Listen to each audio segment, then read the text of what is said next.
Et bonsoir à toutes et à tous et bienvenue.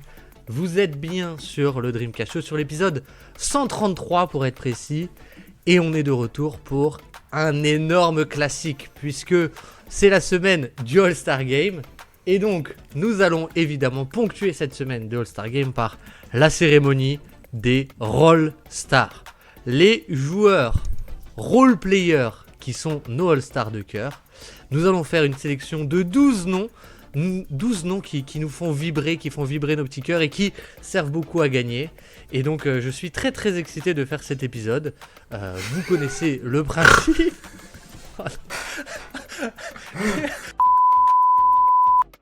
Et donc vous connaissez le principe et on est parti tout de suite.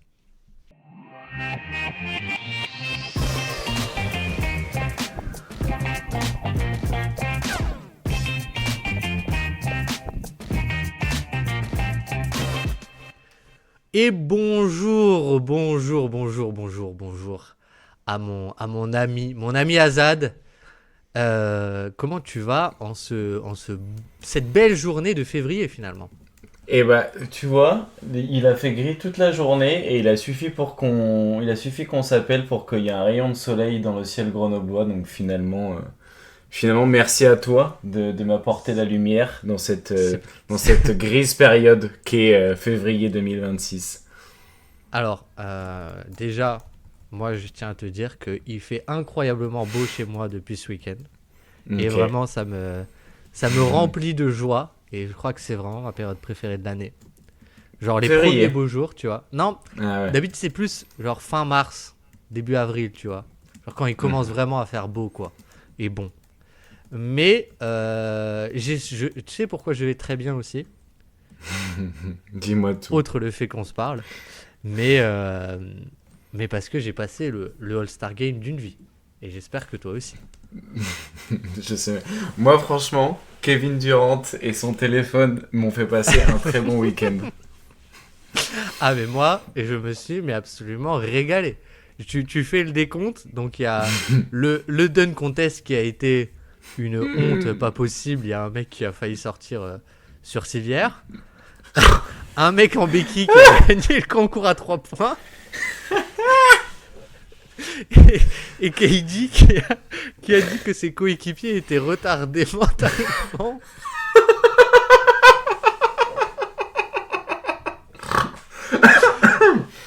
Je sais pas comment on peut demander mieux.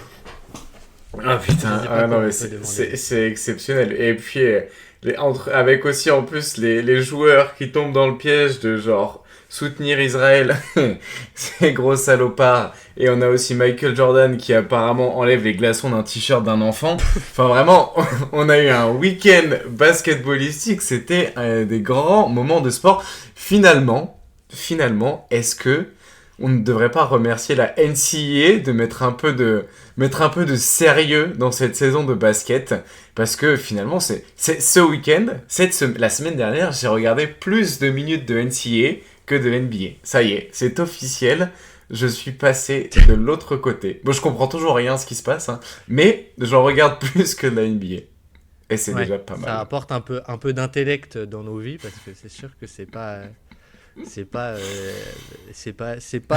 nos petits loustiques surpayés idolâtrés qui vont le faire. Mais faut dire aussi quand c'est bien.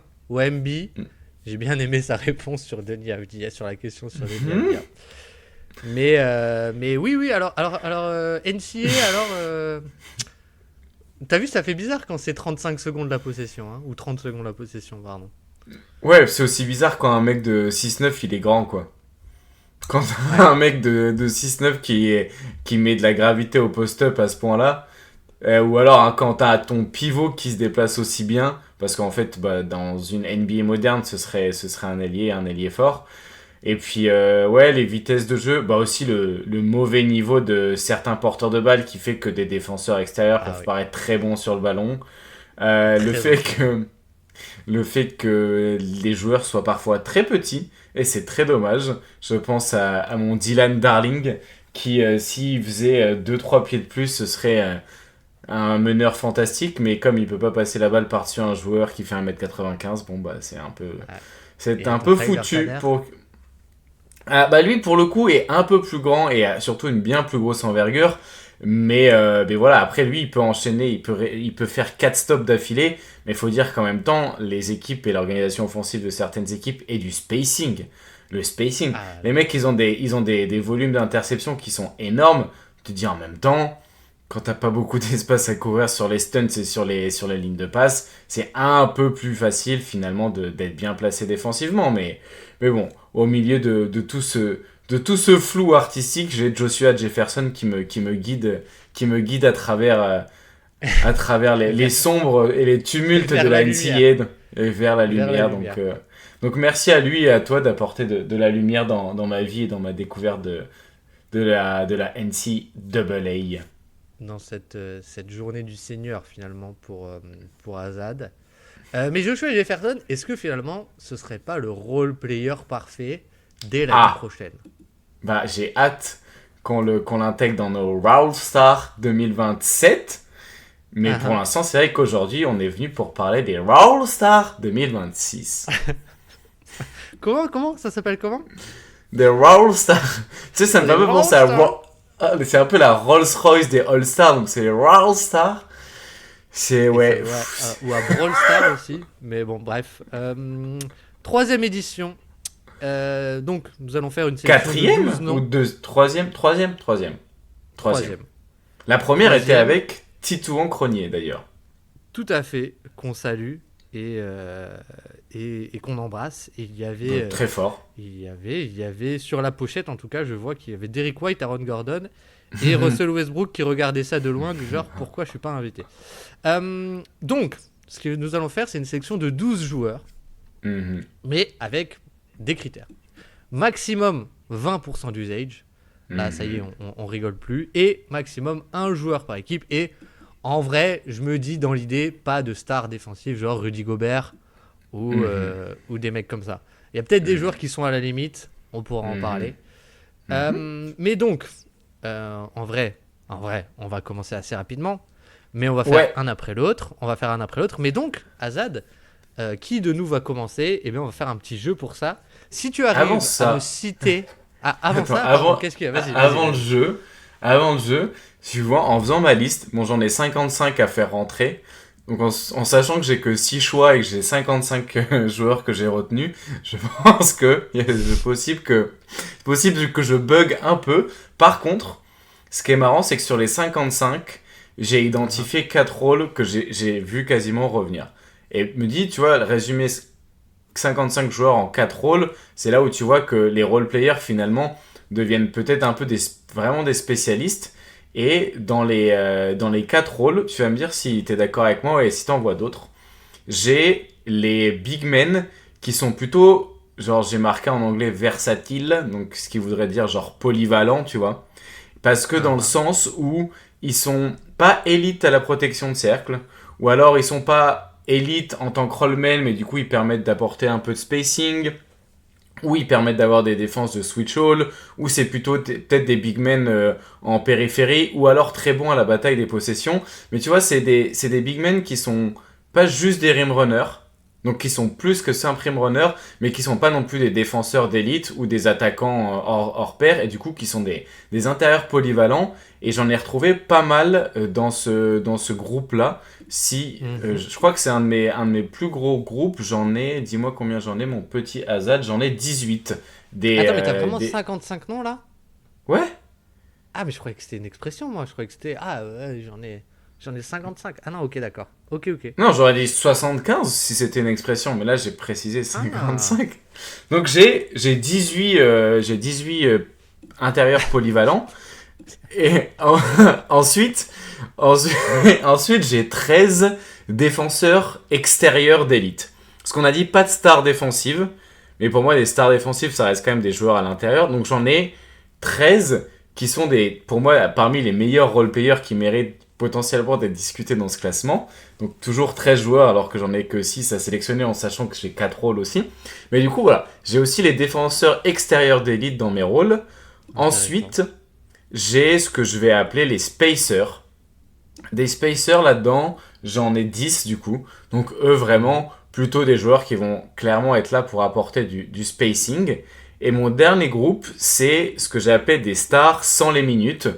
Et du coup, qui sont des role-players avec donc moins de 20% d'usage, mais finalement, qui, sur leurs minutes et les moments où ils ont les ballons, ont parfois un peu de rôle de création, où sont des si bons connecteurs qui sont un petit peu des stars dans leur jeu, ou alors tu vois, des joueurs un peu avec un petit quelque chose en plus. Et eux, j'en ai 10. Donc, j'ai 54 joueurs, mais j'en ai 55 à placer. Non, si, 55. 54. Ah non, j'en ai perdu 2-3. Finalement, j'en ai perdu 2-3, oui. Donc j'en ai... Ça fait mal. J'en ai finalement que 52, mais je suis fier de les avoir et j'espère que je vais les emmener le plus loin possible, en tout cas jusqu'au moins à la fin de cette introduction d'épisode. Moi, ce qui me fascine, c'est que quand même dans cette liste, du coup, je ne vois aucun profil qui est Marcus Smart, mais il va réussir à être first pick. Alors, comment ça, tu vois pas un rôle qui est Marcus Smart? J'ai dit Spacer. non, mais Elite Outside Defense, tu vas pas me dire qu'il n'y a pas Marcus Smart là-dedans? Parce que, attention, il ça peut être dans les jambes.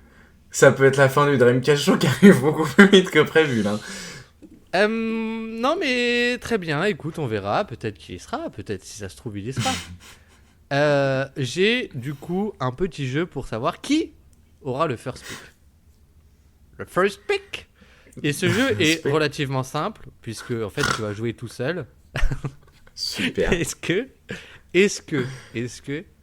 tu peux me citer au moins, allez, on va dire quoi, au moins la moitié, donc au moins 6 joueurs, sans te tromper, première erreur éliminatoire, des All-Stars de l'an dernier. Luke Cornett. Perdu. Derek White. Non, il n'y avait pas Luke Cornett? Mais c'est maximum 1 par équipe. Tu m'as dit deux Celtics là. Ah oui, c'est que 1 par équipe. Ok, bon, Derek White alors, vu qu'il y a 1 par équipe. Josh Hart. 2. Isaiah Hartenstein. 3. Oh putain, tu sais qu'en plus, j'ai failli regarder qui on avait mis et ça m'est sorti de la tête. Je suis vraiment le roi des asticots. Donc faut que j'en trouve encore 3 sur du coup les 12 qu'on avait. Dis-moi qu'on avait Najee Marshall, s'il te plaît. Non, oui. On n'avait pas Najee Marshall. Si on l'avait, si, ok. Si. Oh là là. Est-ce qu'on avait Too Many Camara? On avait la Tubania. La Tubania. Putain, il m'en reste plus qu'un. Ouais. Oh bordel. Bordel. Oh putain de merde. Moins de gaz. Oh non, c'est dur. Je vais dire. Tic tac. Aaron Naismith. Oh non. Quoi? Et non. Donc c'est perdu. Il y avait du Harrison Barnes, du Michael Porter Jr. Harrison Barnes? Ouais. Du Ivica Zubac. Du Jalen Duren. Du coup Michael Porter Jr. Mais oui. Santi Aldama. Oh le blaireau.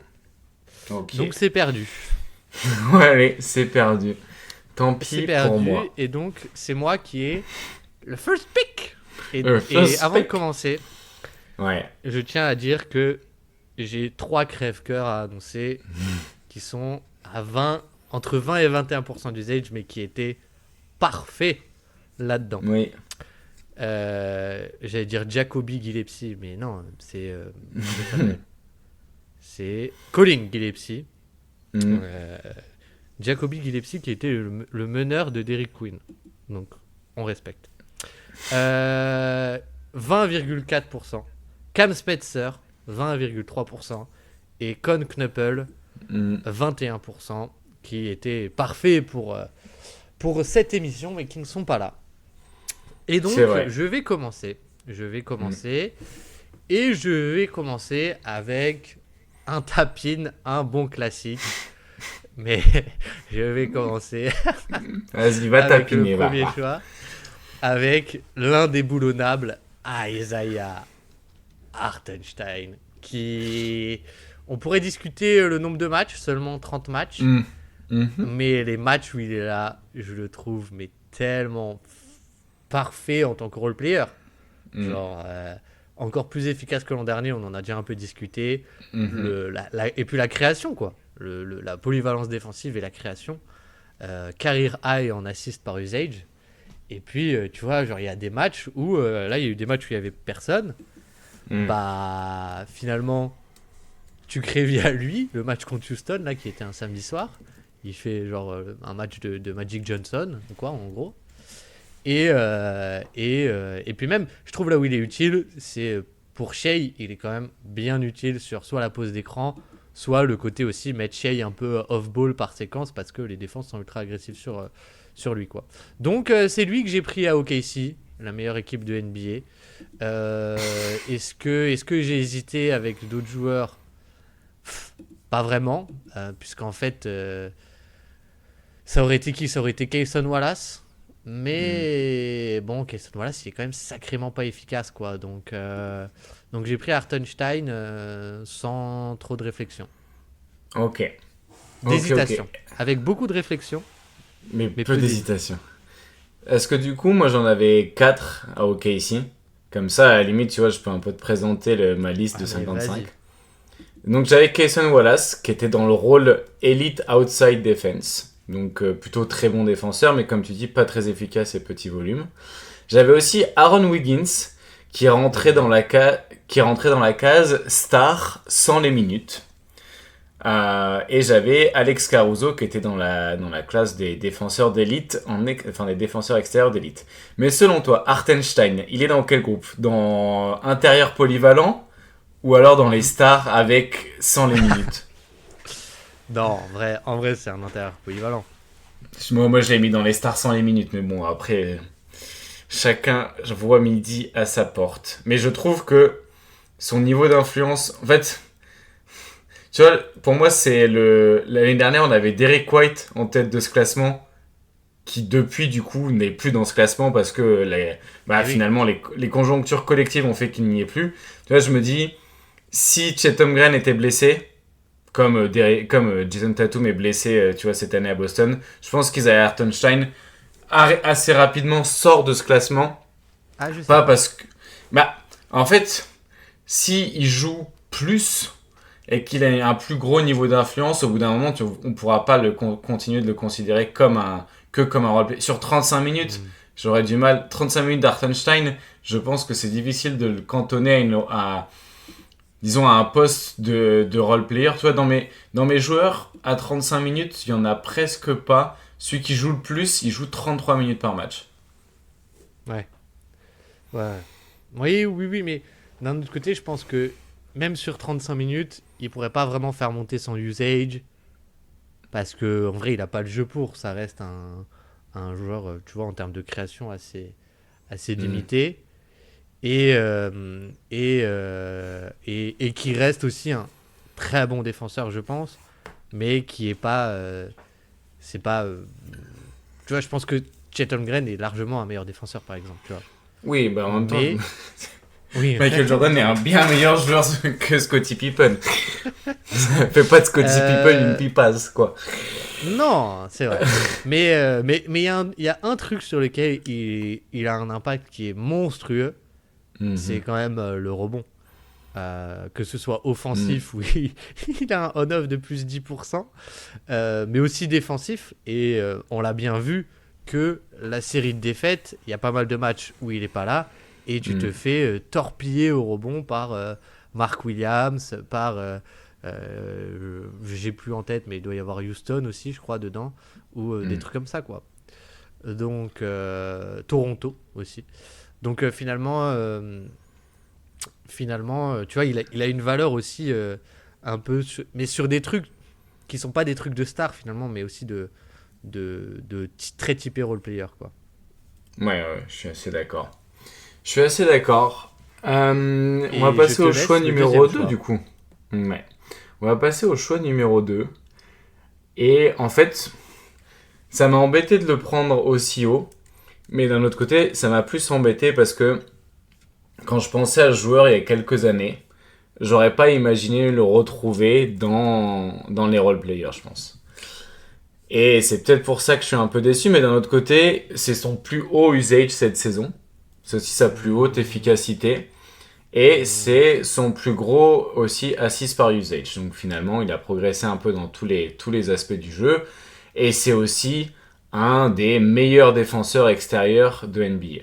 Donc, bon, un peu du mal de pas le prendre. Surtout que, là, je me suis un peu dit, quand même, le temps de jeu, au-delà du temps de jeu total, le temps de jeu par match est quand même important. Et c'est un joueur qui joue 32 minutes par match. Qui Je joue... pense que je l'ai, mais... Ah ouais, tu penses que tu l'as... Tu penses que c'est qui? Dis-moi. Ou alors... Vraiment, premier degré, j'ai failli le prendre en premier choix. Ouais. Mais je crois qu'il joue... Il joue du côté... Voilà. Très discret, quoi. Très franc, quoi, pour ceux qui voulaient un peu deviner. Bon, au bout d'un moment, c'est bon. Ouais, il joue à Minnesota, quoi. Voilà, Jaden McDaniels. Alors, ça se développe petit à petit. Il y a toujours pas d'explosion. Il y a une grosse surchauffe à 3 points qui, je pense, le fait monter très haut dans ce classement. Mais tu vois, pourcentage de panier assisté, il est toujours aux alentours de 72. T'as toujours l'impact défensif qui est très bon. Après, voilà, il y a un poil plus de volume. Du coup, il y a plus d'efficacité, bien sûr, parce qu'il y a plus de réussite à 3 points. Et il y a aussi un peu plus de passing. Et un jeu qui s'est tourné un peu plus, peut-être autour du flotteur, du short mi-distance. Donc voilà, un joueur qui a un peu évolué. Mais finalement, t'as quand même un rapport, si tu veux, d'utilisation autour de... Tu mets des stars autour et tu le laisses lui un petit peu dans ce mix-là. Il apporte de la polyvalence en plus avec sa taille et son envergure. Donc voilà. Puis s'il rentre ses tirs, il a une valeur qui est bien plus importante pour le spacing. Ça fait partie de sa valeur aussi. Ouais. Donc, on juge... Ouais, on juge ce qu'il est, mais c'est vrai que... On juge l'existant. C'est les All-Stars de cette année. Donc voilà. Dans son équipe, c'était pas le seul qui était venu taper à la porte un petit peu. Mais il fait une meilleure saison. T'as hésité avec d'autres alors? Avec Donte DiVincenzo chez eux. Et Nasrid a un trop gros usage. Mais Donte DiVincenzo, du coup, a un usage de 17. Apporte peut-être encore plus de spacing. Mais peut-être moins en défense. Et ouais. Mais j'ai beaucoup hésité avec Donte DiVincenzo qui aurait pu finalement être aussi très haut. Et c'est là où tu vois toute la force de la rotation à 6 de Minnesota. Minnesota, leurs 6 premiers joueurs de rotation, c'est très très fort. Parce que du coup, tu as ton 5 majeur avec Vincenzo, Edwards, McDaniels, Rundle et Gobert. Et tu as le 6e homme, entre guillemets, qui te permet d'interchanger ta raquette à plein de façons. Et tout ton système défensif, enfin, ta philosophie peut changer, quoi. T'as un peu ce truc, même offensivement, tu joues quasiment du 5-out, du coup. Et en vrai, même maintenant à 7 avec Dosunmu. Exactement. Dosunmu. Bon, bref. Ayo. Franchement, je pense que c'est une des meilleures rotation à 7-8 de NBA, hein. Même sans doute la meilleure, quoi. Tu vois, je pense que ça fait partie. Mais oui, en vrai, je pense que si t'as pas de limite par équipe, je pense que DiVincenzo, c'est un des premiers noms qui sort aussi, quoi. Ouais. Tout à fait d'accord. Est-ce que c'est au 3e choix de parler, alors? C'est à toi, du coup. Ok. Alors, j'ai plein de noms sur ma fiche. Mais en vrai, j'ai des débats internes avec moi-même.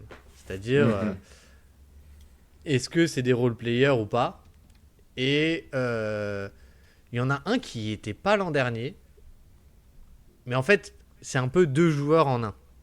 Mais bon, bref, je vais t'expliquer. En gros, est-ce que Jarrett Allen et Nick Claxton sont des trop forts défenseurs ou pas, selon toi? Je pense que j'aurais pu dire oui pour Claxton s'il avait été dans un environnement plus compétitif. Mais je sais pas là à quel point ça en est vraiment un. Et tu vois, sa protection de cercle, je me demande à quel point elle est élite ou c'est pas plutôt juste un vrai très bon défenseur de Switch qui fait pour moi que c'est moins un défenseur. C'est moins complètement qui fait un gros change, un gros game changer voilà, dans la défense d'une équipe. Donc les deux, je les ai dans ma liste. Voilà, si jamais tu voulais un petit peu. Ouais. Voilà. Donc moi je les ai aussi dans ma liste, donc je peux t'autoriser à les prendre. Je vais prendre. En vrai, je vais prendre Jarrett Allen pour un argument complètement débile, qui est que je l'ai plus vu cette saison que Claxton. Ouais. Mais pour le coup, je trouve que on sait ce qu'on a avec Jarrett Allen, tu vois. On va pas réinventer le joueur. Ça fait 6 ans qu'il est à Cleveland. On commence à le connaître. Je crois qu'il a vraiment été All-Star une année. Mais en fait, c'était pas quand il était il était pas All-Star quand il était au Nets? Non. Ok. Non, je crois pas. Ah oui, non, oui, t'as raison. C'est l'année où peut-être l'année dernière, vu qu'il gagne beaucoup de matchs. Je sais plus. Peut-être. Moi, j'aurais dit la première où il n'y a pas Mitchell, en fait. Celle où il y a Garland et lui qui run the show. Mais non, mais Jarrett Allen, en vrai, je trouve qu'il y a vraiment des trucs qui sont. Déjà, la défense. Alors, ok, t'as un peu ce truc de mais c'est pas un super rebondeur, etc. défensif, et c'est important. Et c'est vrai, et je pense que c'est pour ça que c'est pas une superstar défensive, c'est parce que t'as un peu comme Claxton, comme t'as dit, une défense qui est plus polyvalente et qui est plus, à ce moment-là, on peut peut-être un peu plus switcher, ou on peut plus un peu mettre la pression, etc. Malgré tout, t'as quand même une bonne défense au panier. En attaque, t'as un peu de short roll qui est cool sans être super, enfin génialissime quoi. Et t'as quand même la menace de lob, de roll et la pose d'écran. Donc en fait, t'as un package qui est en gros un peu, je caricature, mais Hartenstein avec moins de création, mais plus j'ai envie de te dire meilleur finisseur aussi, tu vois, un peu plus meilleure menace de lob et peut-être un petit peu meilleur défenseur aussi quand même. Ouais, en fait, ça dépend. Peut-être meilleur protecteur de cercle. Oui, peut-être ça, ouais. Parce que c'est vrai que Hartenstein peut quand même être vachement utile sur le playmaking défensif, il est peut-être plus impactant, ouais. Voilà. Mais oui, oui, très bon, très, très, très bon joueur. Et je pense que on va peut-être se rendre compte encore plus de sa valeur avec James Harden. Avec un meneur de jeu, en fait. Le truc, c'est que Garland était là, mais Garland était souvent blessé, donc on ne pouvait pas assez en profiter. Encore une fois, tout le problème de Garland, c'est pas le joueur, c'est les minutes disponibles sur le terrain, quoi, pour l'instant. Tout à fait. Tout à fait. Et tu vois, moins 8% au panier encore, Jarrett Allen cette saison. C'est quand même pas deg. C'est quand même pas deg. Et tu vois, en vrai, c'est presque dommage qu'il y ait Mobley. Parce que c'est vrai que les minutes, on en a un peu parlé, mais où c'est un peu le seul rollman dans un spacing génial avec James Harden, c'est magnifique, quoi. Donc, Jarrett Allen, qui est finalement un nouvel entrant dans cette liste, mais qui ne démérite pas. Et je te renvoie la balle. Et là, ça m'emmerde un peu, parce que j'ai pas envie de prendre une décision pour les Knicks, mais on peut pas non plus faire tomber trop bas les role-players des Knicks. Donc je me demande un petit peu, est-ce que je te est-ce que je te vole les Knicks ou est-ce que je te laisse choisir? Et ah là là, tu sais quoi? Je vais faire un truc que j'aurais pas pensé faire, mais je vais te laisser les Knicks. Si, et je vais prendre un joueur de la conférence Ouest qui m'a pas mal surpris cette saison par finalement son apport au spacing et à côté de gros porteurs de balles, finalement plus par un aspect structurel défensif, un peu de connecteur et aussi vraiment de spacer qui fait beaucoup de bien au spacing de son équipe tout simplement. Et je vais prendre Devin Vassell. Ouh. C'est rigolo. C'est rigolo parce que je me posais la question Devin Vassell Cornet Vassell. ou Luke Cornet. Ouais. Ouais, bah ouais, j'y ai pensé aussi. Mais dans le contexte des Spurs, je pense que Vassell est peut-être plus nécessaire que Luke Oui. Cornet actuellement. Je pense que je suis d'accord. Parce que, oui, comme tu dis, il y a un peu ce truc de. Il a un profil dont l'équipe a plus besoin que Cornet. En même temps, Cornet joue derrière Wemby, donc voilà. Voilà. Il joue dans une équipe qui a pas de spacing. Mm. Mais bah, vas-y, parle-nous du lave-vaisselle. De la Vassell. Bah, on en a un peu parlé finalement quand on a fait la vidéo sur le spacing des Spurs qui était un peu problématique et les chiffres montraient bien que il avait vraiment un énorme impact là-dessus. Et pourtant, c'est pas. En fait, quand le joueur arrive dans la ligue, et même ses 2 premières saisons, on s'imagine pas trop qu'il va avoir un rôle de spacer parce qu'on se dit plutôt, bah, il va avoir un peu du portée de balle, un peu plus de création et tout. Et finalement, cette saison, bah, son ratio de playmaking a diminué, son volume a diminué, son efficacité aussi, mais bon, à la limite, c'est plus pour son apport de spacing que ça m'intéresse que pour la réalisation du tir parce que il est considéré comme un shooter quoi qu'il arrive. Et en fait, en ayant un jeu avec moins de création, en étant plus assisté avec des plus petits volumes, mais à côté de porteur de balle, bah il a beaucoup plus de valeur quoi. Et finalement aussi, il peut plus se concentrer finalement de faire profiter de sa taille et de son envergure sur les postes en défense aussi un peu plus sur les ailes. Donc moi je trouve ça plutôt intéressant. Il a un vrai apport de role player. Enfin, c'est le role player pour moi parfait autour de ce groupe-là qui a besoin de spacing, qui a besoin de relais potentiellement à certains moments et de connecteurs. Et il a montré sur des saisons qu'il avait des vraies qualités de passe et qu'il pouvait être plus qu'un connecteur, mais le retrouver comme connecteur aussi, ça peut être intéressant. Donc l'équipe a besoin de lui et fonctionne. Peut-être c'est avec lui en tant que poste 3 ou poste 2 qu'elle fonctionne le mieux quoi. Oui, oui. Mais c'est marrant parce qu'il y a un peu lui et. Enfin, en fait, t'as une équipe qui est tellement orientée autour de tes guards en termes d'attaque. Enfin, en même temps, t'as trois guards qui Mhm. sont d'excellents drivers en termes de rim pressure, en tout cas en termes de capacité à driver.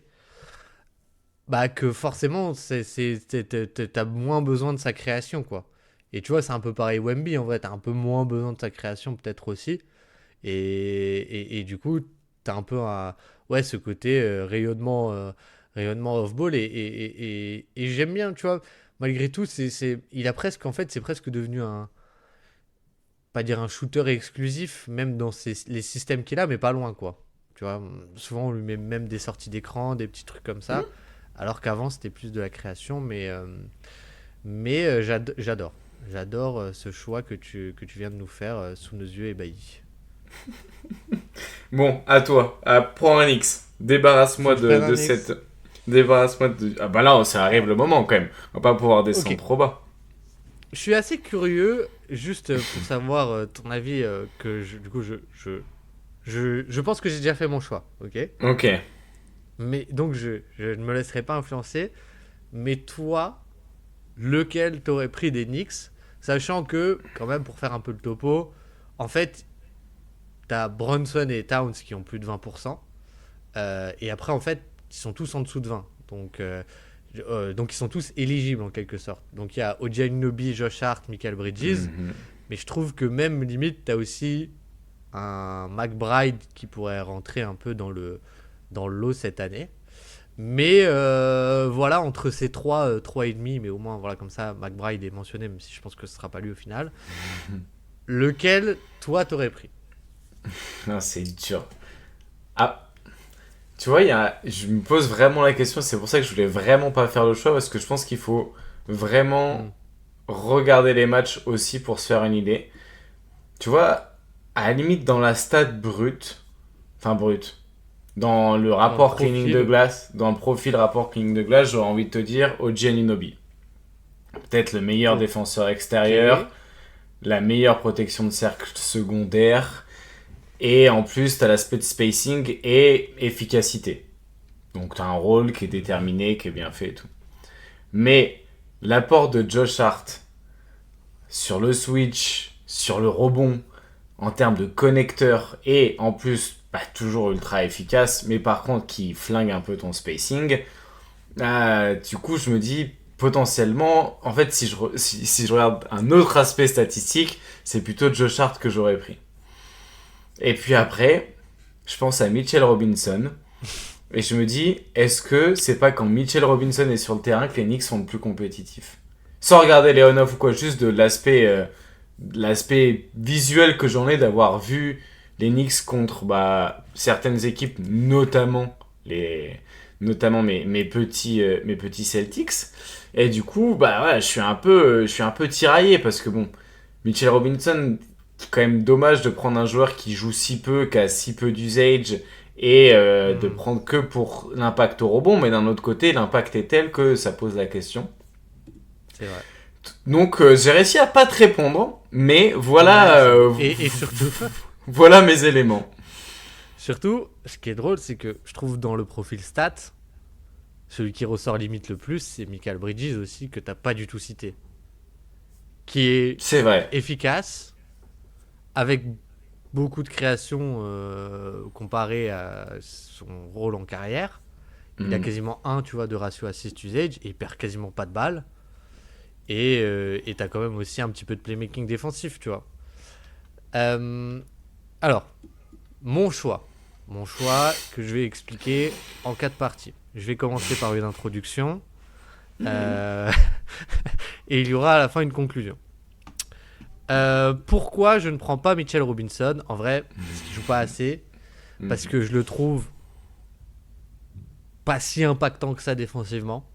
En fait, si Mitchell Robinson était ultra impactant défensivement, je pense que c'est lui que je prendrais. Ouais. Le fait est qu'il ne l'est pas tant que ça, je trouve. Le fait est la feta. Le fait est la feta. Donc, Mitchell Robinson, tu vois, moins 1% au cercle, il a fait mieux. Voilà, il a fait mieux lui. Et puis, il est vite plus jouable, tu vois. Je veux dire, si ton role player, il est vite sortable. Enfin, le but d'un role player, c'est quand même, en théorie, tu vois, c'est des joueurs à qui tu as envie de donner beaucoup de temps de jeu et pas beaucoup de compromis. Tu vois. Donc, pas Mitchell Robinson. Ensuite, pas Josh Hart pour moi. Parce que, malheureusement, je pense que dans d'autres contextes, peut-être. Mais dans ce contexte-là, où tes stars, c'est Brunson et Towns, je sais qu'ils s'entendent super bien avec Brunson. Hein, voilà. Super. Mais dans ce contexte-là, en réalité, pour moi, les meilleurs 5, c'est ceux où il n'y a pas Josh Hart. Vraiment. Parce que tu as trop de malus, que ce soit en attaque, avec le spacing, même si je trouve l'utilisation est vraiment mieux que l'année dernière. Alors, j'ai en souvenir des matchs, son match de retour à Portland, c'était absolument génial comment ils l'ont utilisé. Ils ont vite rendu Klingan injouable parce que beaucoup de ballons, beaucoup de ballons en main, je veux dire, de ballons de création.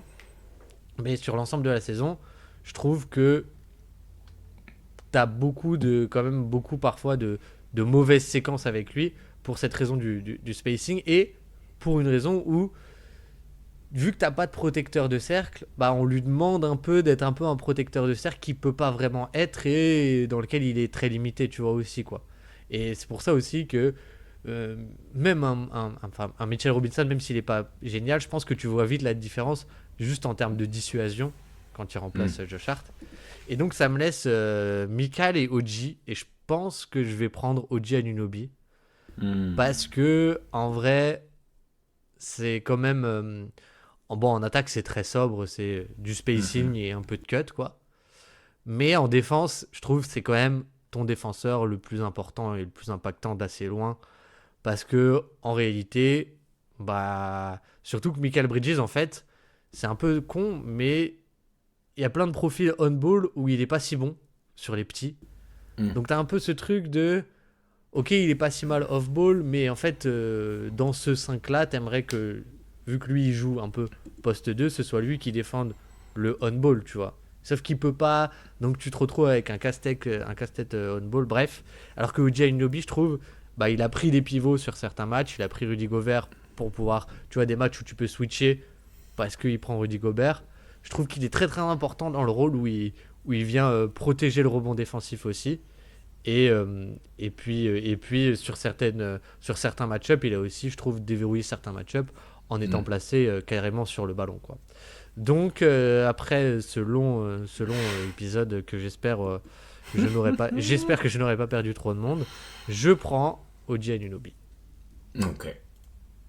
Très bien. Voilà. Très bien, très bien. Bah, j'aurais probablement fait pareil. Donc, je te félicite. Je te félicite. Et moi, je vais retourner vers des intérieurs.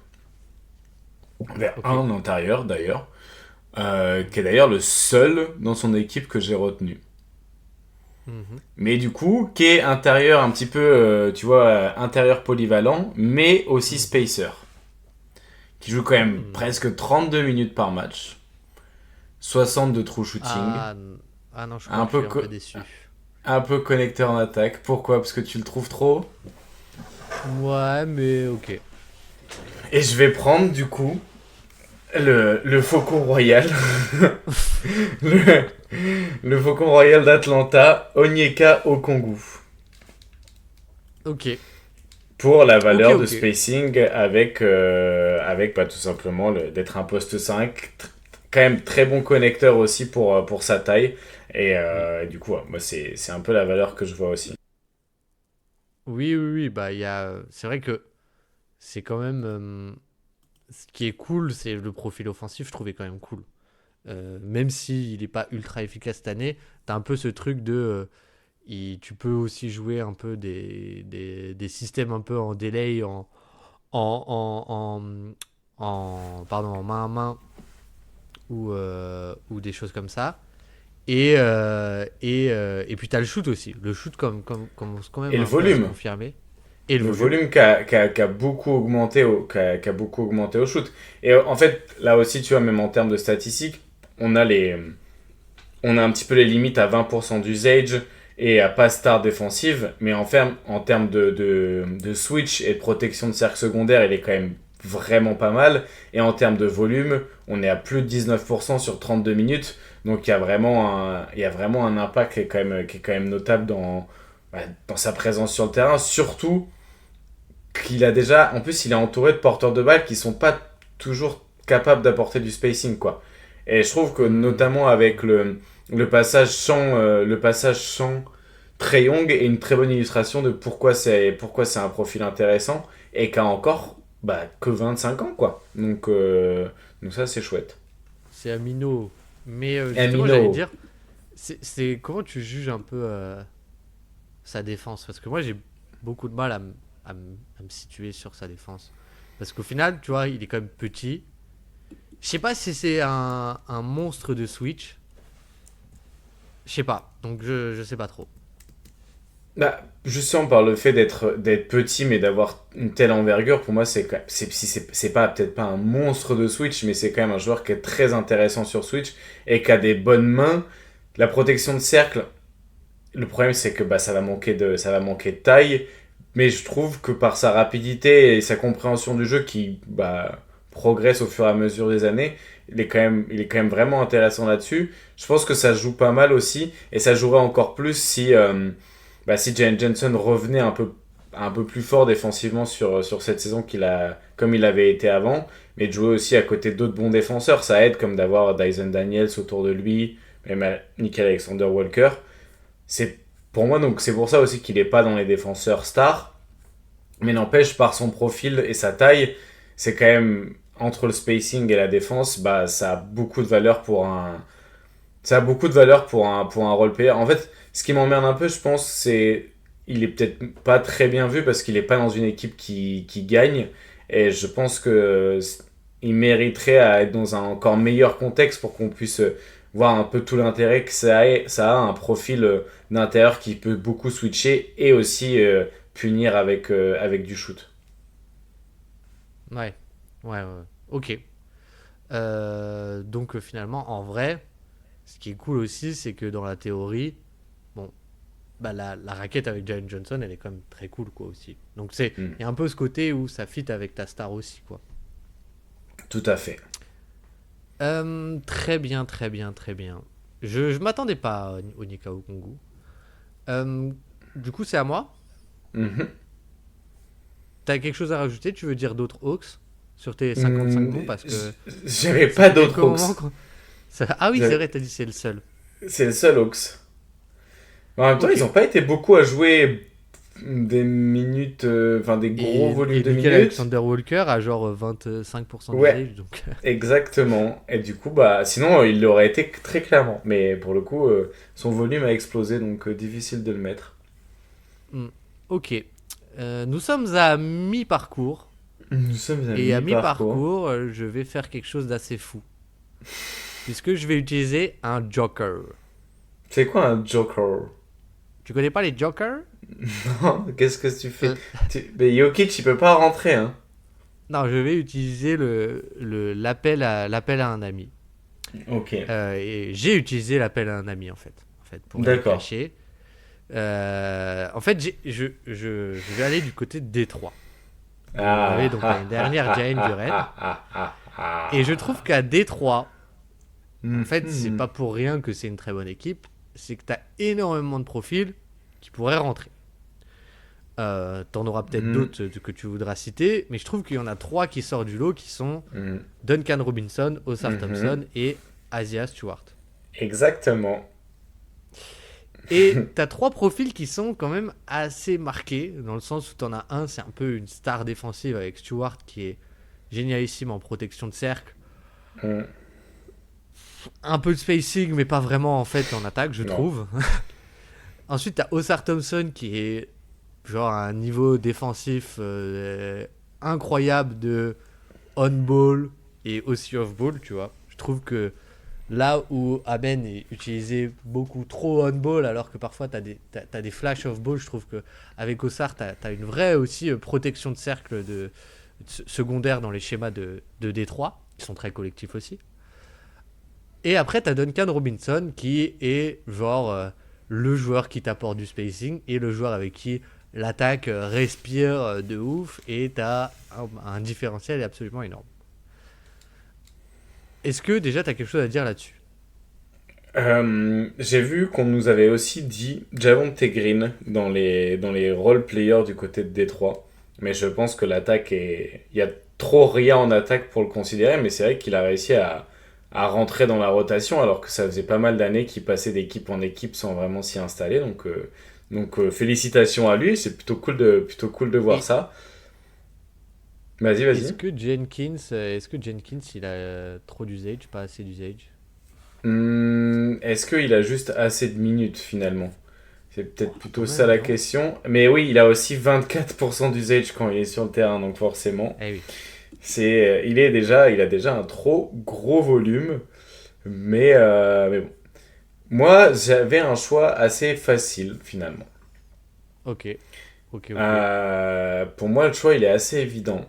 Parce que, aussi bon que Ozar Thompson et Isaiah Stewart soient en défense, ils apportent des vrais compromis en attaque. Et c'est pas non plus des mecs calibre défenseur de l'année. Et en plus de ça, ils ont pas, tu vois, forcément des temps. Enfin, je veux dire, s'ils jouent si peu de minutes, Isaiah Stewart, c'est aussi pour une raison. Tout à Alors que fait. de l'autre côté, bah, Duncan Robinson, t'as quand même un mec qui est pas seulement un spacer. Si c'était Malik, comment il s'appelle? Malik Beasley Beasley. et Isaiah Stewart, là, je prendrais plutôt Isaiah Stewart. Mais là, on parle quand même d'un autre type de spacer qui est aussi un connecteur qui permet d'apporter beaucoup de solutions off-ball, de créer beaucoup de situations autour de Kate Cunningham. Et pour moi, qui fait beaucoup plus décoller le niveau de ton attaque que Isaiah Stewart ou Ozar Thompson font décoller le niveau de ta défense, relatif à ce que tu dois rendre de l'autre côté finalement. Donc Oui. je prendrai Duncan Robinson assez facilement, si je puis me permettre. Tiens, Mais, tu te mais permets. je me permets.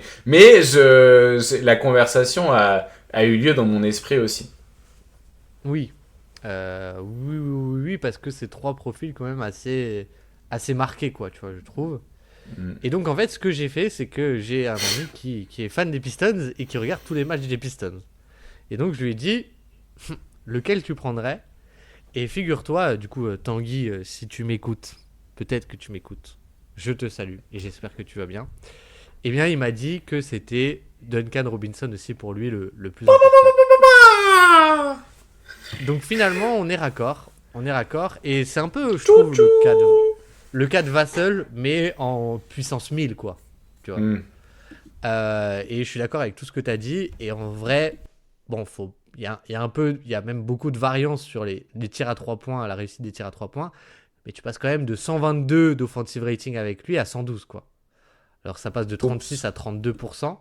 Mais le truc étant aussi que, la vérité, c'est que sans Duncan Robinson, peut-être que ton niveau de shoot, il n'est pas à 35%, quoi, tu vois. Oui. Enfin, il c'est est même peut-être sûr à 32%. Que non, même. Et oui, je suis d'accord, tu vois, tous les systèmes qu'ils ont pour Duncan Robinson, le passing aussi qui est génial, la pose d'écran où il l'utilise en poseur d'écran. Ils ont beaucoup aussi tu vois, de petites variations sur des flare screens ou des trucs comme ça qui libèrent des lignes de drive. Et donc j'adore. Et je prends Duncan Robinson. Très bien. Très bien. Je suis ravi de ce choix. Et je m'excuse pour le prochain. Parce que je vais un peu tricher. J'estime que c'est... J'ai eu peur de pire.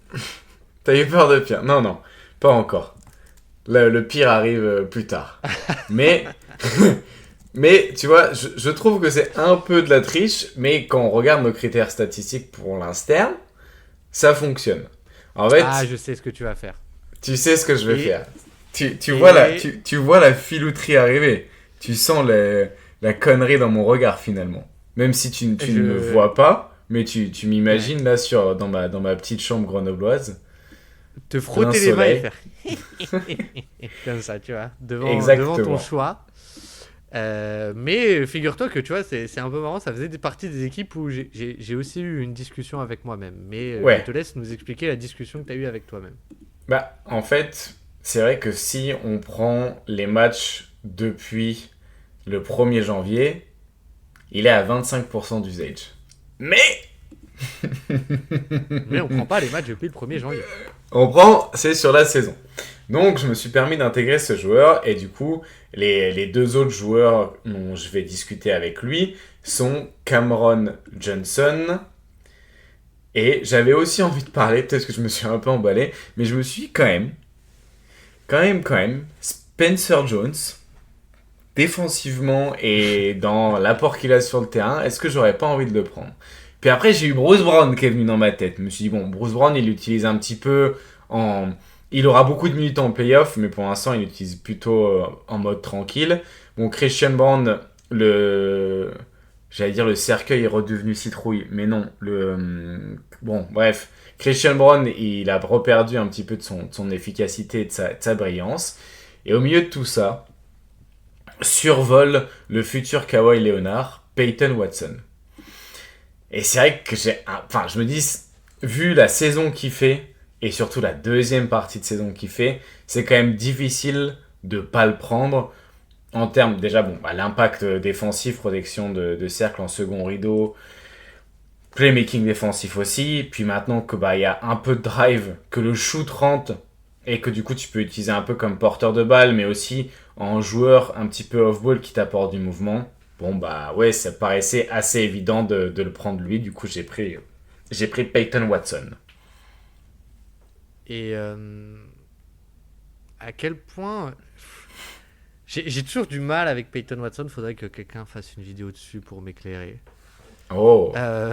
Mais tu vois, je sais pas, ça me paraît toujours un peu irréel ce qui est en train de se passer, tu vois. Je pense que j'ai un espèce de blocage de me dire... En fait, je sais pas, je suis pas convaincu qu'il ait un toucher de balle de dingue et que ça puisse vraiment être un créateur. Mais dans les faits, c'est un créateur depuis le 1er janvier ou depuis à peu près cette date, quoi. Donc, je sais pas à quel point j'y crois et à quel point c'est pas juste un one month wonder, quoi. Tu vois, je sais pas. Et à quel point, du coup, si c'est un créateur, à quel point dans le rôle de role player, il va être efficace sur, on va dire, une fin de saison où Denver va être de nouveau complet, on l'espère. Je ne sais pas non plus, quoi. En termes de role player, tu vois, même s'il avait les minutes d'Aaron Gordon en termes de profil défensif et d'apport un peu de spacing, de mouvement sur cut et toutes ces choses-là, ça reste quand même très intéressant. C'était déjà un role player intéressant avant ça. C'était peut-être pas le meilleur parce que justement, il manquait un peu le shoot. Là, c'est plus le shoot et même, je trouve que les lectures de jeu sont du coup bien meilleures aussi cette saison qu'elle l'était l'année dernière. Mais peut-être que c'est aussi avec plus d'habitude. Hein. Donc, ouais, mais tu vois, j'ai l'impression que si le rôle rediminue un peu, tu perds vite beaucoup de valeur, quoi. Tu vois, parce que justement, c'est peut-être pas Aaron Gordon sur les cuts, le tir, j'ai l'impression que j'hésite encore un peu, alors que peut-être que je devrais pas.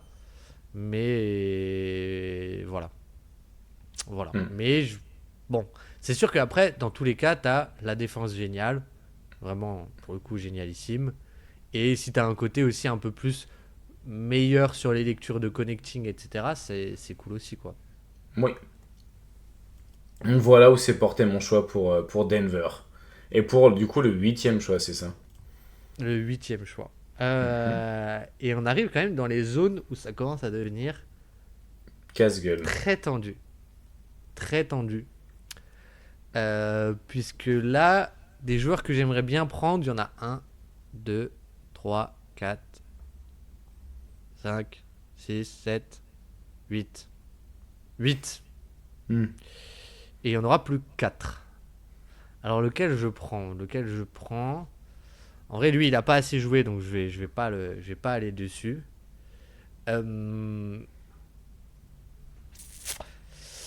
J'hésite entre deux. Il y en a un que je vais me garder peut-être pour un peu plus tard, pour du coup mon dernier choix. Et là, je vais y aller.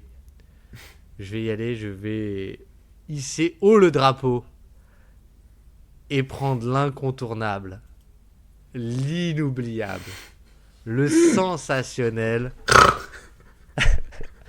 Big Moussa Diabaté. Salopard, il l'a pris. Bah, il m'a pris mon fils, ma bataille.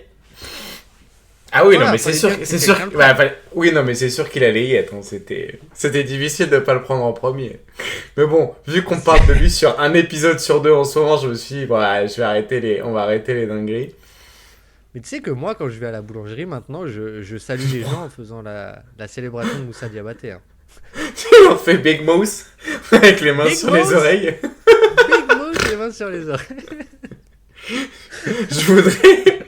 Du coup, tu peux commander que 10 baguettes à chaque fois. Tu dis combien de baguettes, tu lui fais Big Mouse. Depuis du coup, elle voit des explosé, je suis ruiné.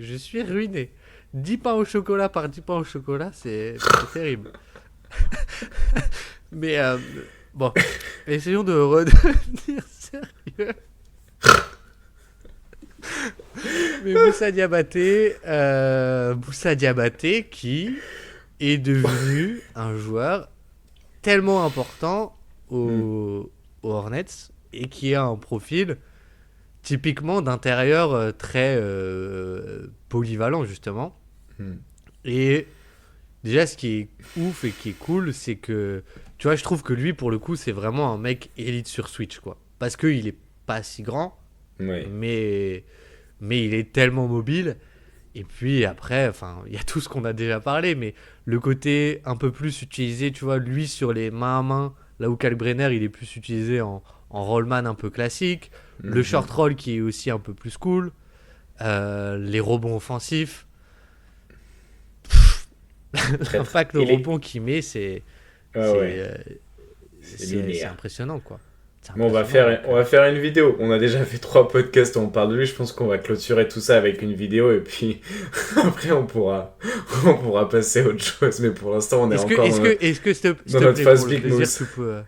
Tu peux nous reparler de son match face à Wemby, s'il te plaît. Est-ce qu'on peut vraiment appeler ça un match où j'avais l'impression que Moussa Diabaté était quand même vraiment plus venu pour en découdre. Si vous pensez qu'il s'est battu contre Détroit, Moussa Diabaté, allez voir ce qu'il a mis à Wembanyama. À chaque rebond, ouais, c'est d'une violence. Mais dans les règles de l'art. Hein. Bon, il y a 2-3 fois où les règles de l'art, elles débordent un peu, mais... après, franchement...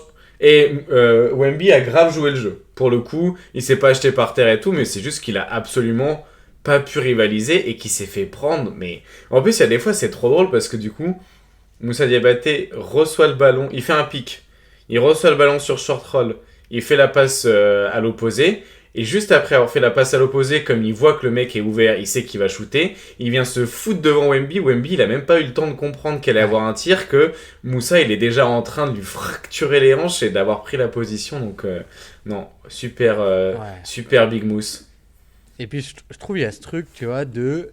Bah, en fait, même, tu vois, sur le pick and roll, si Lamelo va prendre un tir, Wemby va essayer de le contester. Et en fait, Diabaté cherche pas forcément un roll, parfois. Il cherche juste à déjà bloquer l'avantage dans les hanches de Wemby, un peu comme tu viens de dire, quoi. Comme tu viens de dire. Et super Big Mousse, quoi. Plus 12 de on-off. Faut peut-être pas le citer. Mais j'ai envie de le citer. 95e senti la NBA. À toi. Dur d'enchaîner. Mais je me dis que si on fait un moment chouchou. Oh non. Non, faut que tu le gardes en 12e. Tu le gardes en 12e. Tu veux que je garde en 12e? Ah, bon. D'accord, très bien. Je conçois. Mais alors, j'ai une petite surprise. Je pense que... Ah, quoique.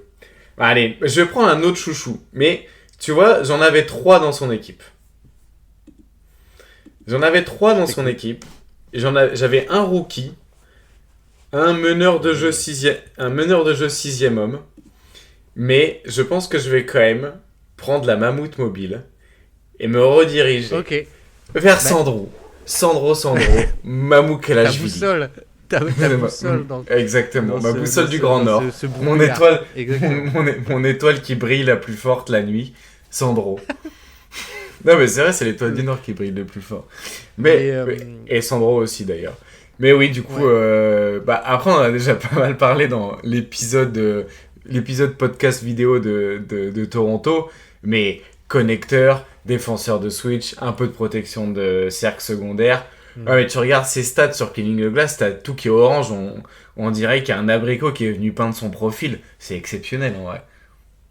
Mais tu vois, super joueur. Je m'étais dit, est-ce que justement pour changer un peu, vu qu'on parle tout le temps de Mamou, moi je m'étais noté que si je prenais un Raptors, je prendrais peut-être le rookie. Ouais, j'ai hésité. Mais bon, d'un autre côté, Sandro, il fait plus de minutes, il est plus efficace, il a un meilleur ratio de playmaking. Bon, bah oui, au bout d'un moment, genre. Mais après, la défense de CMB, elle est. Est-ce que déjà CMB, on peut le prendre parce que est-ce que ce serait pas déjà une star défensive? Peut-être pas. Mais. C'est pas encore une star défensive, mais pas loin, ouais. Voilà, mais bon, entre guillemets, j'ai préféré prendre Sandro. Mais Jamal Sheet m'a aussi effleuré l'esprit.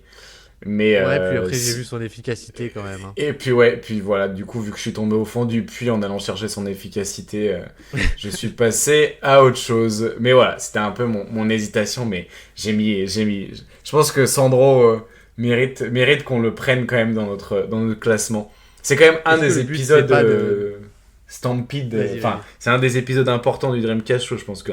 Tu vois, là, c'est un peu ce qu'on fait tous les ans, les Roll-Stars. Fallait qu'on prenne. Nos petits kiffeurs. En vrai, on a les chouchous de la saison plus les Roll-Stars, mais c'est pas exactement. Mamou est dans les deux. Hein. Oh là là, Mamou. Moussa Diabaté aussi.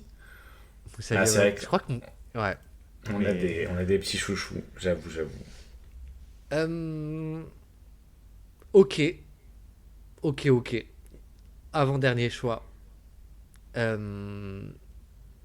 Ok. Faut être clutch. Bah, surtout que tu sais que c'est mort après. Que tu sais qui je prends moi après. Donc après tu fais ta vie. Hein. Je vais passer des bises à certains joueurs que j'aurais aimé prendre, notamment Najee Marshall que j'aurais aimé prendre mais que je moi aussi. Il est dans mes 55. Notamment Will Richard. Il était aussi dans les 55. Que j'aurais adoré aimer prendre. Aux Sixers, je vais pas prendre de Sixers. Mais t'aurais pu. Au début, j'avais mis VJ Edgecombe. Et en fait, Et en fait, j'ai mis Quentin Grimes, en fait. Ah ouais, moi, tu sais qui c'est que j'avais aussi du côté des Sixers? Non. Dominique Barlow. Ah ouais? Ouais, mais du coup, j'avais pris Grimes chez mes Sixers. Et je l'avais mis. Ouais, j'avais Dis-toi pris que Grimes. Grimes, j'avais mis en star sans les minutes. Ah ouais. Ouais. Ah ouais, bah là, je vais te sortir une star sans les minutes. Hein. Ah ouais, Et ouais. celui que je pense j'aurais pris beaucoup plus haut s'il avait assez de matchs. Enfin, beaucoup plus haut. Un ou deux pics avant. C'est Tari Eason. Ok. Euh... Tari Eason que je... Tu vois, Houston, je savais pas qui prendre. Je me suis dit, est-ce que... Pour moi, en vrai, malheureusement, un Jabari Smith, tu vois, ça devrait peut-être être lui. Hmm. Mais je trouve que sa valeur est pas si dingue parce que, en fait, le shoot, c'est pas si ouf. Et je trouve que les manques au passing sont de plus en plus visibles. Et en fait, tu te rends compte qu'il y a plein d'aides qui viennent finalement de lui. Parce que soit il a pas le passing, soit son shoot est même pas si élite que ça, tu vois. Genre, s'il est pas dans un corner, ça te va de prendre un tir de Jabari Smith. Et la défense, c'est du switch, mais tu vois, c'est pas Tari Eason, quoi. Ouais. Tari Eason, je le trouve tellement sensationnel en défense. Et avec en plus de rebonds que Jabari Smith, peut-être moins de création, pas forcément moins de passing, que j'aurais eu tendance à prendre Tari Eason. J'ai hésité avec Steven Adams aussi. Mais bref, du coup, bon allez, je me jette à l'eau. Allez. Je vais prendre un joueur qui a 24 ans, 25 ans bientôt, qui est dans sa deuxième année seulement, qui était à Arizona, je crois. Et qui est pareil, son compte Clean the Glass, c'est tout ce qu'on aime, hein. C'est du orange. C'est Pelle Larsson. Je l'avais aussi. J'en avais un autre de Miami en vrai. Aussi Est-ce en que tête. Pelle Larsson, est-ce que tu connais le compte Est-ce que Pelle Larsson a été touché à la tête? Ouais. Il y a un match qui a été annulé. Il a quand même pris un truc dans la gueule. Franchement, c'est. Je crois qu'il y a pas longtemps, il l'a fait genre il a battu le record il y a pas longtemps, c'était genre 20 secondes. Mais, Mais, donc l'homme qui se prenait des balles dans la tête. mais allez-y, présente-nous un petit peu le profil. Bah, c'est vrai qu'on n'en parle pas beaucoup, mais en fait, je trouve que il n'y a pas grand-chose Enfin, il y a tout à aimer. Il n'y a pas grand-chose qu'on peut ne pas aimer, tu vois, chez lui. Dans le sens où il a un peu un passé de star, je crois, enfin de gros ball handler. Donc en fait, déjà, c'est un super passeur, tu vois. C'est un super connecteur. Et dans cette attaque un peu de drive et de cut, c'est un super driver, un super connecteur parce qu'il est cutter parce qu'il est assez grand, assez vertical. En défense, c'est plutôt pas mal. Et puis, il y a le shoot qui est pas encore là, mais bon, c'est un peu le point noir, c'est qu'il est pas tout à fait là. 33 et 34% en carrière. Mais en fait, il y a tellement tout le reste, il est quand même efficace. Il provoque énormément de fautes. 16,4 de shooting foul percentage, parce qu'en fait, il est très agressif, très grand. Et il a aussi un peu, tu vois, un jeu un peu parfois à la raquette de feinte, etc. Crafty. Exactement. Et j'adore, quoi. Très propre aussi. Donc, tu vois, limite parfois, cette attaque de Miami me frustre un peu parce que je me dis, ce serait tellement. Avec des décalages un peu plus classiques, tu vois, et un peu plus gros, il serait tellement énorme pour attaquer des décalages monstrueux. Tu vois, là, il attaque beaucoup en mouvement, tu vois, en lancé, etc., bah, dans l'attaque de Miami, quoi. Et c'est pas mal, mais. Enfin, bon, bref, voilà. Il est très très propre et je trouve que c'est aussi un de ces joueurs qui marche à Miami parce que c'est des joueurs qui comprennent bien où il faut se placer, quelle course faut faire. Tu vois, je trouve Yakuchenis aussi est très très fort là-dessus. Déjà, c'est dans se replacer, très vite se replacer ou un peu improviser de... Ah bah en fait, de base, le schéma c'est de couper de cette ligne de fond à cette ligne de fond, enfin de cet angle à cet angle. Mais là, il y a une action qui se passe qui n'était pas scriptée, donc en fait, je fais une course différente Et je trouve que Larsson est aussi très très fort là-dessus, sur ce côté assez réactif et lecture un peu off-ball de ce qui se passe, quoi. Ouais, non, c'est sûr, tu vois, est-ce que c'est pas le joueur que je pensais que Jovic était? Avec un peu plus petit. Ouais, Peut-être. mais un peu plus fonctionnel, j'ai l'impression, finalement. Ouais. Bah, drive Donc, plus fonctionnel, quoi. ouais, bah, plus agressif, quoi. Jovic, parfois, l'autre fois, il était défendu par Vucevic et il a à peine drivé contre lui. Je me suis dit, bon, si tu drives pas contre Vucevic, je pense que tu driveras pas contre une porte, quoi. Même si elle est ouverte. Alors, on arrive au dernier choix. N'arrivons-on pas au dernier choix? Sois intelligent avec ce que tu fais. Alors, je vais te dire un peu les joueurs que j'ai pas pris, du coup. Allez. Tu vois, par exemple, à Miami, j'avais pensé à Andrew Wiggins aussi, dans la défense d'extérieur élite. Mais c'est un joueur qui est tellement chiant. Tu vois, non mais attendez, parce que bon, maintenant que c'est notre classement, on peut un peu être sincère. Les joueurs qui nous donnent aucune émotion, on va pas les prendre. Tu vois, Wendell Carter Jr., j'y ai pensé aussi. Bah, il me fait plus vraiment vibrer, alors que bon, bah, du coup, t'as la défense de Switch, t'as un peu de spacing et tout. Mais finalement, Onyeka Okongwu est une version améliorée de ça, qui est plus jeune. Bon, bah voilà, tu vois, genre moi maintenant, au bout d'un moment, j'ai fait mon choix. Herbert Jones, bon, c'est tellement peu efficace cette saison et il y a tellement pas grand chose d'autre que la défense que je me suis dit, non, je pense que je vais pas le prendre. J'avais des Tari Eason aussi. J'ai pensé à John Collins, qui a un rôle assez intéressant finalement du côté des Clippers, un peu à la Norman Powell. J'ai pensé à Aaron Naismith, mais du coup qui est tellement dans une équipe qui joue rien que ça a peu d'intérêt.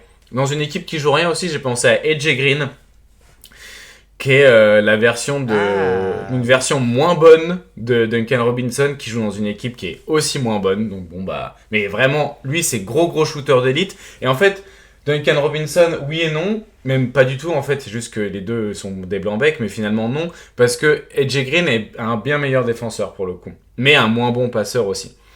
J'en avais quelques-uns à Boston. J'avais Luka Garza. Moi, tu vois, j'étais parti du principe que je prendrais personne à Boston pour te le laisser. Oui, mais le problème, c'est qu'il n'y en a pas un qui est assez au-dessus du lot. Tu vois, Sam Hauser, t'as l'aspect spacing de dingue, mais t'as les problèmes défensifs potentiellement, et t'as vraiment que l'aspect shooter.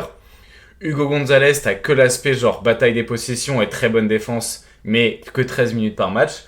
Luka Garza et Nehemias Queta, bah, c'est des profils très intéressants, mais finalement, il y a quand même mieux, je pense, dans les joueurs qu'on a déjà cités. Tu vois, j'allais pas prendre Queta alors qu'on n'a pas pris Nicolas Claxton, par exemple. Ouais, c'est vrai. Et puis viennent d'autres joueurs, des Jalen Smith, où je me suis dit, bon, t'as un 5 qui peut tirer, des Bryce McGowens, lui, tu vois, il me fait un peu plus vivre des émotions quand je le vois jouer. Dayron Sharp, pareil aussi, bataille des possessions. J'ai même pensé à, et je l'ai perdu, Jordan Goodwin. Et finalement... Ah oui, qu'on nous a pas mal cité d'ailleurs. Qu'on nous a pas mal cité. La Commussons... Mais... Qui vit une saison de dingue. Qui vit une saison de dingue. Mais je vais prendre la version qui a une carrière de Jordan Goodwin avec un passing. Et je vais prendre Marcus Smart avec mon 12e et dernier choix pour cette magnifique All-Star 2026.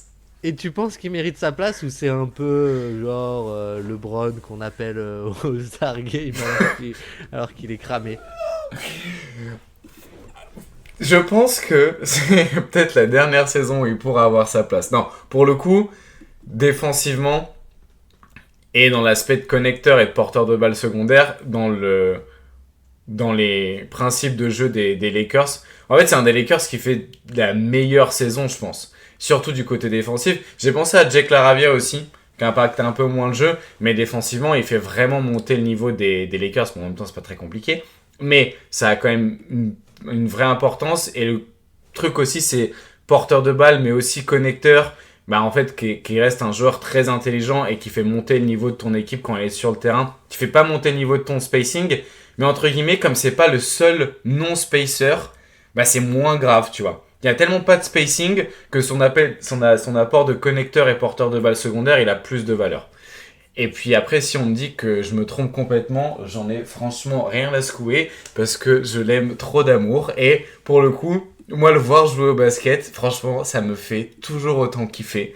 Donc rien que pour ça, et ben voilà. Merci la vie de me donner une saison de Marcus Smart qui joue 28 minutes et qui est en bonne santé. Mhm, mhm, mhm, mhm, mhm. Et meilleur on-off de tous les Lakers, je pense. Oui, oui, oui, oui. Non, mais en plus, blague à part, je trouve qu'il y a quand même le truc de.